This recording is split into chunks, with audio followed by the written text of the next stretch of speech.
Hi! This is Revathi. Video చూస్తున్న వారికి, అలాగే లైక్స్, కామెంట్స్‌తో సపోర్ట్ చేస్తున్న వారికి థ్యాంక్ యూ సో మచ్. 'నా తనువు నా ప్రాణం నీకై' ఎపిసోడ్ నెంబర్ 60. ఇంతకు ముందే సూర్య జెస్సీ గ్రూప్ ఆఫ్ ఇండస్ట్రీస్‌కి జనరల్ మేనేజర్‌గా బాధ్యతలు స్వీకరించాడని తెలిసింది. అంటే ఈ పోటీ ఐశ్వర్య గ్రూప్ ఆఫ్ ఇండస్ట్రీస్‌కి, జెస్సీ గ్రూప్ ఆఫ్ ఇండస్ట్రీస్‌కి కాదు. ప్రస్తుతానికి ఈ పోటీ మీ అక్క తమ్ముడి మధ్య జరగబోతుంది మైథిలి అంటాడు కళ్యాణ్. అది విని మైథిలి ఆశ్చర్యపోతూ, అవునా, కానీ నా తమ్ముడితో ఇలా పోటీ పడాల్సి వస్తుందని ఎప్పుడూ అనుకోలేదు కళ్యాణ్ అని అంటుంది బాధపడుతూ. సూర్యతో పోటీకి నీకంత కష్టంగా ఉంటే ఈ టెండర్ని వేయకుండా వదిలేద్దాం ఎనిమి అంటాడు కళ్యాణ్. నో కళ్యాణ్, సూర్య కోసం మనం టెండర్ వేయకుండా ఎందుకు ఊరుకోవాలి? అలా వదిలేస్తే ఆ పరశురామ్కి మనం ఇంకా అలుసైపోతాము. ఖచ్చితంగా రేపు మేనేజర్తో వెళ్ళి ఈ టెండర్ వేసి వస్తాను. నాకు పోయినసారి మన కంపెనీ టెండర్ కోడ్ని ఎవరో లీక్ చేశారని అనుమానం. కానీ ఈసారి అలా జరగకుండా జాగ్రత్తగా ఉండాలి. అందుకే దానికి సంబంధించిన ఫైల్స్ అన్నీ ఇక్కడికే తెప్పించాను అని మాట్లాడుకుంటూ ఉంటారు. సూర్య, పరశురామ్ ఆఫీసులో టెండర్ గురించి డిస్కషన్ చేస్తుంటారు. అదేంటి అంకుల్, ఒక టెండర్ కోడ్ని కాపీ కొట్టి చేయడం తప్పు కదా అంటాడు సూర్య.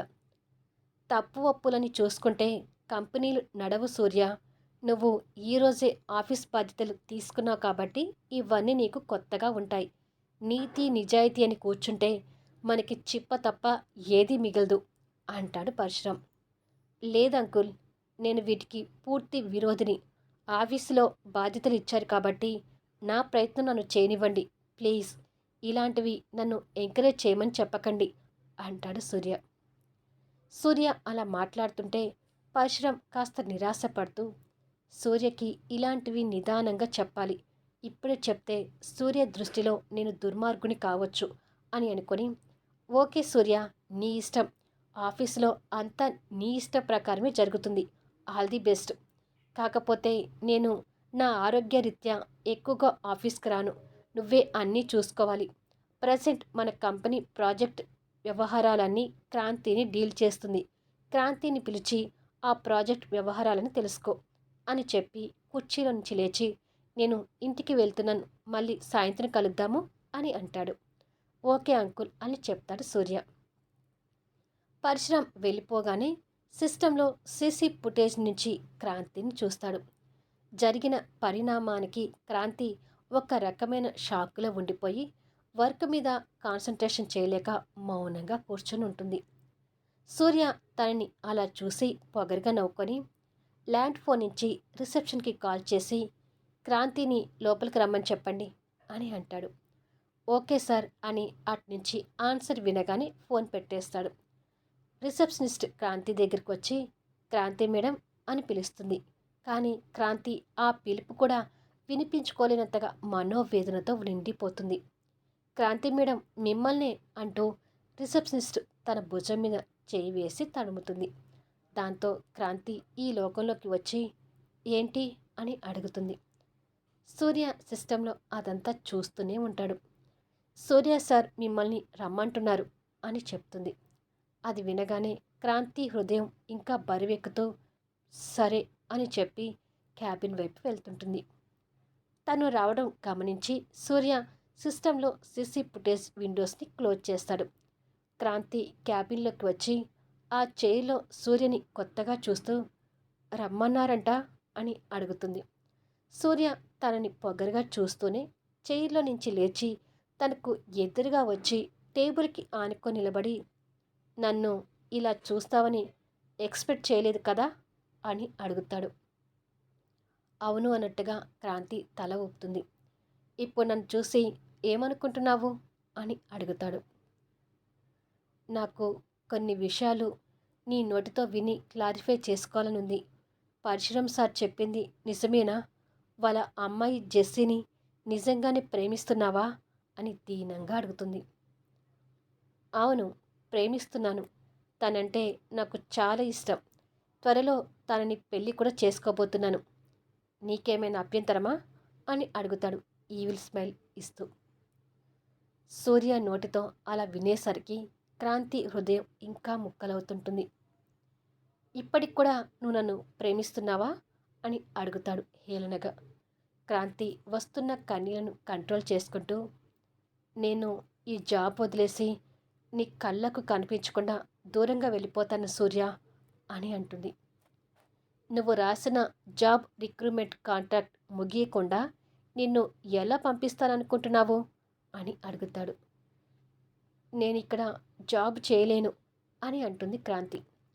చేయాల్సిందే, చేసి తీరాల్సిందే.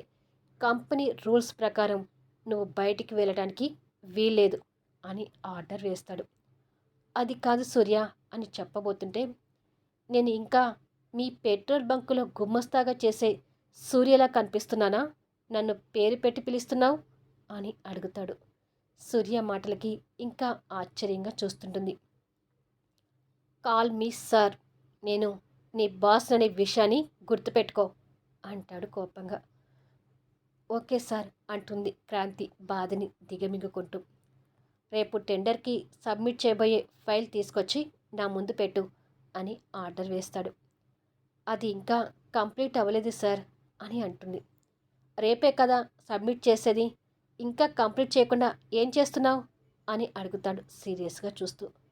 అది సార్, పరశురామ్ సార్ ఇచ్చే కోటుని బట్టి నేను ఫైల్ తయారు చేయాలి, కానీ ఆ సార్ ఇంకా వాటి డీటెయిల్స్ ఇవ్వలేదు అని సమాధానం ఇస్తుంది. ఓ, అంకుల్ శత్రువుల కంపెనీ టెండర్ కోట్ని బట్టి ఇక్కడ రెడీ చేయిస్తారనుకుంటాను అని మనసులో అనుకొని, వాటికి సంబంధించిన డీటెయిల్స్ నేను రెడీ చేస్తాను, ముందు ఆ ఫైల్ తీసుకొచ్చి ఆ ప్రాజెక్ట్ డీటెయిల్స్ ఏంటో నాకు వివరించు అని చెప్తాడు. అలాగే సార్, ఇప్పుడే తీసుకొస్తాను అని చెప్పి క్రాంతి వెళ్ళిపోతుంది. వెళ్తున్న తన వైపు కోపంగా చూస్తూ, జాబ్ వదిలిపెట్టి వెళ్ళిపోవాలని చూస్తుంది. నేను టార్చర్ పెట్టే ప్రతీకారం తీర్చుకునే అవకాశం వచ్చినప్పుడు నేను నిన్నెందుకు పంపిస్తాను క్రాంతి అని అనుకుంటాడు. సాయంత్రం వరకు కూడా ఇక్కడ కళ్యాణ్, మైథిలి అదే టెండర్ వర్క్తో బిజీగా ఉంటారు. మైత్రి దానికి సంబంధించిన కోడ్ అంతా ప్రిపేర్ చేస్తుంటే మిస్టేక్స్ వస్తుంటాయి. అబ్బా కళ్యాణ్, ఇవి ఎక్కడ తప్పుపోయిందో అర్థం కావడం లేదు అని అంటుంది ల్యాప్టాప్ చూపిస్తూ. కళ్యాణ్ అది చూసి తన తల మీద చిన్న ముట్టికాయ వేసి, వర్క్లో ఇంత ఎక్స్పీరియన్స్ ఉన్నా నీకు ఇంకా బుర్ర పని చేయకుండా పోతుందెనిమి అంటూ చిరుకోపంతో తిట్టుకుంటూ ఆ ప్రాబ్లం క్లియర్ చేస్తుంటాడు. కళ్యాణ్ అలా కొట్టినందుకు మైథిలి బుంగమూతి పెట్టుకొని కొట్టిన చోట రుద్దుకుంటూ సరిచేస్తున్న తప్పుని చూస్తుంటుంది. కుడి చేతి కట్టుతో ఉన్న కళ్యాణ్ ఎడం చేతితోనే ల్యాప్టాప్ కీబోర్డ్ ప్రెస్ చేసి, ఇప్పుడు చూడు కరెక్ట్గా వచ్చిందో లేదో అంటాడు. నువ్వు చేస్తే కరెక్ట్గా రాకుండా ఎందుకుంటుంది అంటూ కోపంగా మూతి తిప్పుకుంటుంది. ఓహో ఎనిమి, ముట్టికాయ వేసినందుకు అలిగావా అని అంటాడు ల్యాప్టాప్ క్లోజ్ చేసి పక్కకు పెడుతూ. అసలే అలసిపోయిన మైథిలి బెడ్ మీదకి వాలి పడుకొని, మరి అలగరా, అలా కొట్టి చెప్పాలా అని అంటుంది బుంగమూతి పెట్టుకుంటూనే. కళ్యాణ్ నవ్వుతూ కుడి చెయ్యి వాలనివ్వకుండా తన మీదకి వస్తాడు. అయ్యో కళ్యాణ్, ఇదేంటి ఇలా నా మీదకి వచ్చావు అని అడుగుతుంది. కోపంలో భలే ముద్దొస్తున్నావు ఎనిమి, ఒక్క కిస్ పెట్టుకుంటాను అంటాడు తన పెదవుల వైపు చూస్తూ. అయ్యో నాకు సిగ్గుగా ఉంది కళ్యాణ్, సడన్గా ఇలా రొమాన్స్ మూడ్లోకి వెళ్ళిపోయావేంటి అని అడుగుతుంది. నన్ను అలా టెంప్ట్ చేస్తుంటే రొమాన్స్ మూడ్లోకి పోకుండా ఉండటానికి నేనేమైనా ఋషినా అంటాడు. నేనేం టెంప్ట్ చేశాను అని అడుగుతుంది. ఒకసారి నీ పవిట కొంగు చూడు ఎక్కడ ఉందో అని అటు చూపు తిప్పి చూపిస్తాడు. మైథిలి అటువైపుకి చూసేసరికి తన పరువాల మీద పైటంతా పక్కకు పోయి తన అందాలు ఊరిస్తుంటాయి. అయ్య బాబోయ్, నేను చూసుకోలేదు అంటూ సరి చేసుకుంటుంది. కళ్యాణ్ తన మీద అలాగే పడుకొని, చూసుకోలేదో లేకపోతే కావాలని ఇలా చేస్తున్నావో ఎవరికేం తెలుసు అంటాడు కళ్ళు తిప్పుతూ. ఏంటి అంటుంది కోపంగా చూస్తూ. ఈ చూపుకే నాకు బాగా ముద్దొస్తున్నావు అంటూ తన పెదవులకు ఇంకా దగ్గరగా రాబోతుంటే వణుకుతున్న పెదవులతో కంగారు పడుతూ, వద్దు కళ్యాణ్ ప్లీజ్ అంటుంది. కానీ కళ్యాణ్ ఆగకుండా తనకి దగ్గరగా వస్తుంటాడు. అసలే మీద ఉన్నాడు, అలా ఇంకా దగ్గరగా వస్తుంటే మైథిలి గుండె వేగం పెరుగుతుంటుంది. కళ్యాణ్ తన పెదవులు టచ్ చేయబోతుండగా మైథిలి ధమకంగా కళ్ళు మూసుకుంటుంది.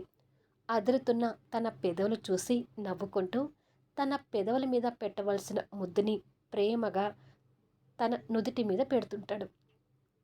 మైథిలి ఆశ్చర్యంగా కళ్ళు తెరిచి చూస్తుంటే కళ్యాణ్ ఇంకా అదే ప్రేమతో తన నుదిటిన చుంబిస్తుంటాడు. కళ్యాణ్ ముద్దులో తనకి ప్రేమ మాత్రమే కనిపిస్తుంది కానీ కోరిక కనిపించడం లేదు. కళ్యాణ్ ప్రేమకి మైథిలి కళ్ళు చెమ్మగిల్లుతుంటాయి. కళ్యాణ్ తనకు ముద్దు పెట్టి తన కళ్ళ వైపు చూసేసరికి 2 కళ్ళలో కన్నీళ్ళు కారుతుంటాయి. ఆ కన్నీళ్ళు చూసి కంగారు పడుతూ, ఏమైందినిమి, నేనిలా నీ మీద పడుకుంటే భయపడుతున్నావా, లేస్తానుండు అని లేవబోతుండగా మైథిలి టక్కున కళ్యాణ్ తలను పట్టుకొని మీదికి లాక్కొని కళ్యాణ్ పెదవులు అందుకొని ముద్దు పెడుతుంటుంది. తన చర్యకి ముందు కళ్యాణ్ నిర్ఘాంతపోతుంటాడు. కానీ అది భావోద్వేగంతో ప్రేమతో ఇస్తున్న ముద్దు అని కళ్యాణ్కి అర్థమై ఆ ముద్దుకి పూర్తిగా సహకరిస్తుంటాడు. కొన్ని నిమిషాలు ఇద్దరు లోకాన్ని మర్చిపోయి ఆ ముద్దులో ఉన్న మాధుర్యాన్ని పొందుతుంటారు.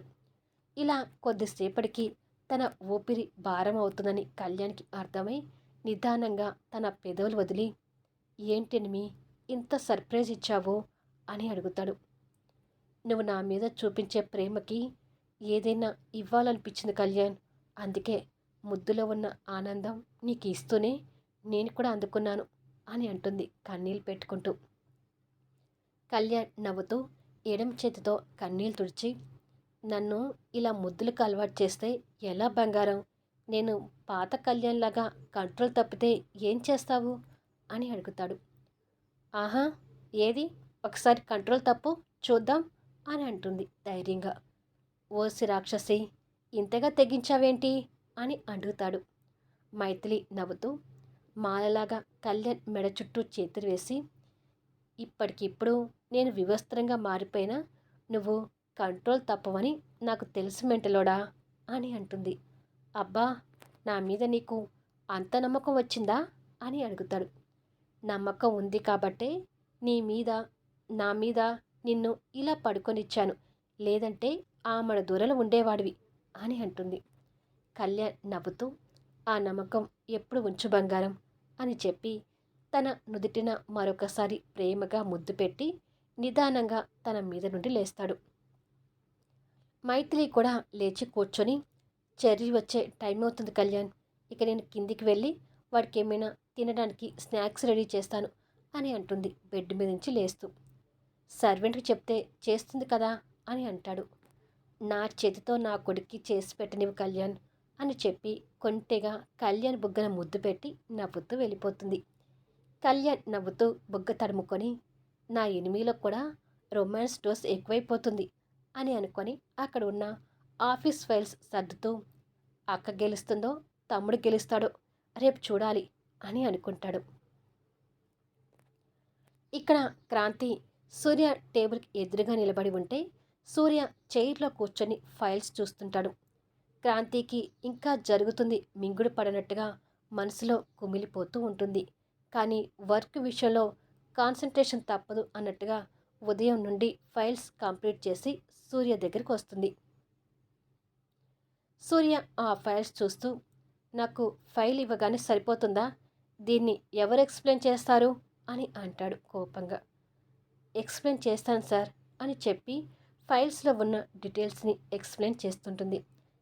వాళ్ళిద్దరి మధ్య ఉన్న టేబుల్ వెడల్పుగా ఉండేసరికి అక్కడి నుంచి ఎక్స్ప్లెయిన్ చేస్తుంటే సూర్యకి అర్థం కాక, ఇటు వచ్చి ఫైల్స్ చూసి ఎక్స్ప్లెయిన్ చెయ్యి అని అంటాడు. అలాగే సార్ అని చెప్పి సూర్య చైర్ పక్కకొచ్చి సూర్యకి అనుగుణంగా వంగి ఫైల్స్ గురించి ఎక్స్ప్లెయిన్ చేస్తుంటుంది. ఇద్దరి మధ్య ఎంతో గ్యాప్ ఉండదు, చాలా దగ్గరగా ఉంటారు. ఎక్స్ప్లెయిన్ చేసిన వాటికి సూర్య పెన్నుతో టిక్ పెట్టుకుంటూ వెళ్తుంటాడు.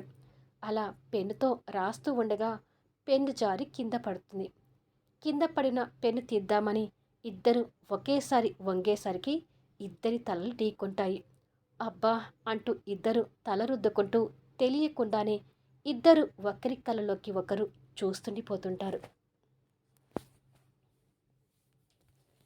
వీడియో ఎలా ఉంది అనేది కామెంట్స్లో తెలియచేయండి. అలాగే లైక్ చేసి సపోర్ట్ చేయండి. మళ్ళీ నెక్స్ట్ వీడియోలో కలుద్దాము.